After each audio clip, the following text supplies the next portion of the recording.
Hello students, welcome to the class. और genetics and plant breeding unit हमने start किया है, जिसमें ऑलरेडी बहुत सारे लेक्चर्स हम कवर कर चुके हैं। सारे लेक्चर्स लगभग चैनल पर अपलोडेड हैं। अगर आपने अभी प्रीवियस लेक्चर नहीं देखे तो आप देख सकते हैं, उसमें काफ़ी इंपॉर्टेंट टॉपिक्स मैंने कवर किए हैं। आज के लेक्चर में हम इनकम्प्लीट डोमिनेंस के कॉन्सेप्ट को समझेंगे। डोमिनेंस के कॉन्सेप्ट को मैं पहले ही समझा चुकी हूँ कि जब पेयर ऑफ अलील्स होते हैं तो कोई भी एक अलील जो होता है उसका इफेक्ट ज्यादा होता है, वो फिनोटाइप में एक्सप्रेस होता है। ठीक है, तो उसको हम बोलते हैं डोमिनेंट अलील, और इसी को बोलते हैं डोमिनेंट लॉ ऑफ डोमिनेंस। वो मैंने एक्सप्लेन किया है कि किस तरीके से जो एक एलील होता है वो दूसरे एलील के जो इफेक्ट होता है उसको सप्रेस कर, मास्क कर देता है, मतलब ढक देता है एक तरीके से, ताकि जो दूसरा एलील है उसका कोई इफेक्ट आता ही नहीं है। ठीक है, सपोज हाइट का करेक्टर पढ़ रहे हैं, हमने दो एलील देखे, एक देखा कैपिटल टी, दूसरा देखा स्मॉल टी। कैपिटल टी जो था वो टॉलनेस के लिए था, स्मॉल टी जो था वो शॉर्ट हाइट के लिए था।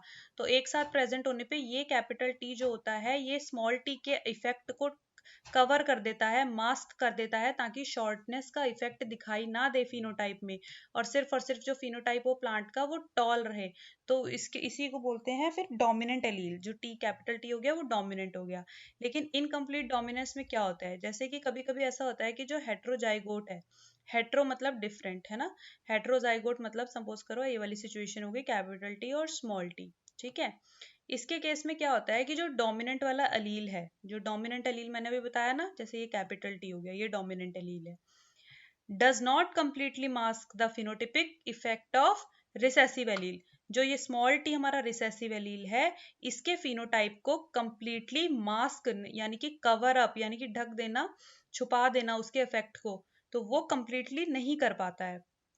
उसकी वजह से क्या होता है, जो प्रोजेनी होती है उसमें जो फिनोटाइप होता है वो होता है इंटरमीडिएट। इंटरमीडिएट समझ रहे हो आप, जैसे अगर ये कैपिटल टी होता तो ये टॉलनेस के लिए रिस्पॉन्सिबल था, स्मॉल टी होता ये शॉर्ट हाइट के लिए रिस्पॉन्सिबल था। अगर ये कैपिटल टी इसके इफेक्ट को कंप्लीटली मास्क कर देता तो प्लांट जो आगे हमारा बनता प्रोजेनी में वो सिर्फ और सिर्फ टॉल दिखाई देता फिनोटाइप में। ठीक है, लेकिन यहाँ पर क्या है कि कंप्लीटली मास्क ऑफ नहीं किया है उसके करेक्टर को, रिसेसिव के इफेक्ट को। तो इंटरमीडिएट मतलब ना तो प्लांट छोटा होगा ना ही बड़ा होगा, क्योंकि कंप्लीटली तरीके से तो शॉर्ट हाइट वाले को मास्क किया ही नहीं गया ना, उसको कवर करा ही नहीं गया, तो शॉर्ट हाइट का भी थोड़ा इफेक्ट आ ही जाएगा। तो टॉलनेस उतनी ज्यादा रहेगी नहीं, तो प्लांट की हाइट कैसी हो जाएगी, इंटरमीडिएट। इसीलिए इसको बोला गया है कि इनकम्प्लीट डोमिनेंस, मतलब जो डोमिनेंट एलील है वो अपना डोमिनेंस शो कर रहा है पर कंप्लीट तरीके से नहीं कर रहा है, थोड़ा सा इफेक्ट उसमें रिसेसिव वाले एलील का भी आ गया है, तो इसको बोलते हैं इनकम्प्लीट डोमिनेंस। इसका एक एग्जाम्पल देख लेते हैं। जैसे कि सपोज करिए पी प्लांट है, ठीक है, तो पी प्लांट है, ऐसा पी प्लांट जिसमें रेड फ्लावर्स हैं, तो इसको हमने माना है कैपिटल आर कैपिटल आर। ठीक है, और ऐसा पी प्लांट जिसमें व्हाइट फ्लावर्स हैं, इसको हमने माना है स्मॉल आर स्मॉल आर। इनको क्रॉस कराया, जब F1 जनरेशन आई तो उसमें पिंक फ्लावर्स थे। पिंक फ्लावर्स होने का क्या मतलब है कि अगर तो ये नॉर्मल क्रॉस होता तो सारे के सारे F1 में रेड फ्लावर वाले प्लांट होते हैं, क्योंकि हमने पढ़ा है कि F1 जनरेशन में रिसेसिव एलील का इफेक्ट दिखाई नहीं देता। F1 जनरेशन में जो फिनोटाइप होता है सिर्फ और सिर्फ डोमिनेंट एलील का होता है, तो वो तो फिर सारे फ्लावर्स रेड होने चाहिए थे, पर F1 में सारे के सारे फ्लावर्स पिंक हो गए। पिंक होने का मतलब है कि कहीं ना कहीं व्हाइट फ्लावर वाले प्लांट का भी थोड़ा इफेक्ट आ गया है। इसका मतलब क्या है कि जो रेड फ्लावर वाले पी प्लांट थे उन्होंने व्हाइट फ्लावर वाले पी प्लांट के एलील्स जो थे उसके इफेक्ट को कंप्लीटली मास्क नहीं करा है ना, इसीलिए तो पिंक फ्लावर्स बने हैं। ठीक है, तो यहाँ पे देखिए F2 की अगर बात करें, ये देखो, और F1 में तो सारे ही पिंक थे। जब हम F1 को सेल्फ क्रॉस कराएंगे और F2 आएगी, तो F2 में जो जीनोटाइपिक रेशियो आएगा वो आएगा 1 कैपिटल आर कैपिटल आर। दोनों कैपिटल आर हैं, इसका मतलब फ्लावर कैसा हो जाएगा फिनोटाइप में दिखने में, रेड कलर का। 1 हो जाएगा small R small R, small R का मतलब व्हाइट है, तो फ्लावर कैसा हो जाएगा दिखने में फिनोटाइपिक कैरेक्टर में, 1 व्हाइट फ्लावर। और 2 जो है वो capital R small R, capital R small R का मतलब क्या है, दिस पिंक कलर। क्यों, क्योंकि इसमें कैपिटल आर ने स्मॉल आर के इफेक्ट को कंप्लीटली मास्क नहीं किया, इसलिए कलर ना रेड रहा ना व्हाइट रहा, वो हो गया पिंक।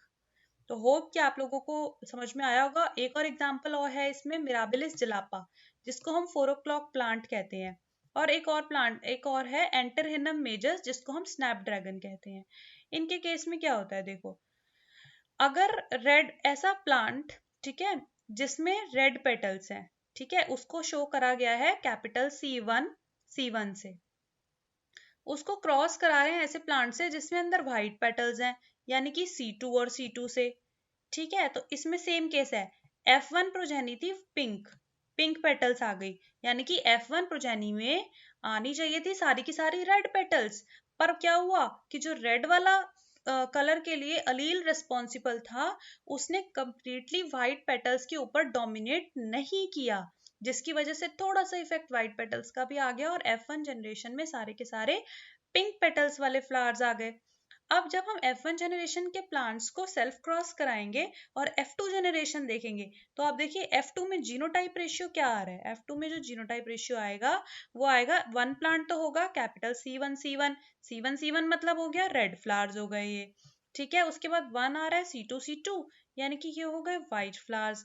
लेकिन इसके बाद आ रहे हैं टू प्लांट्स C1 C2 के। C1 C2 का मतलब आप समझ रहे हो, C1 मतलब रेड कलर, C2 मतलब व्हाइट कलर। जब दोनों के लिए यहाँ पे प्रेजेंट है तो फ्लावर कौन से हो जाएंगे, पिंक।